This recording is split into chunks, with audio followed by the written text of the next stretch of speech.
So the reason for this talk, I just asked Rifat to talk about his experiences.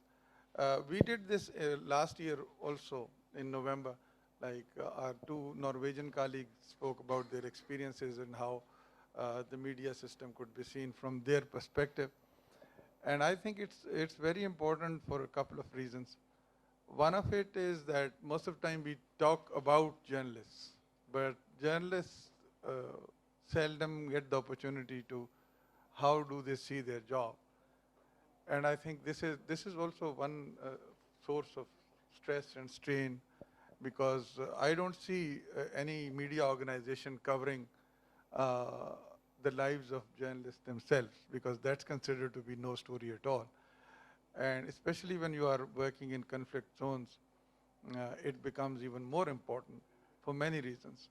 Uh, as Rifat was introduced, uh, he worked in the conflict zones even before it was a conflict zone. Like when you started journalism, it was not a conflict zone. So let me ask you, how was it before 9/11 doing journalism in Peshawar? You were working in Peshawar. Did you start with the BBC? When did you start with the BBC? 2006, You can. 7. Hello.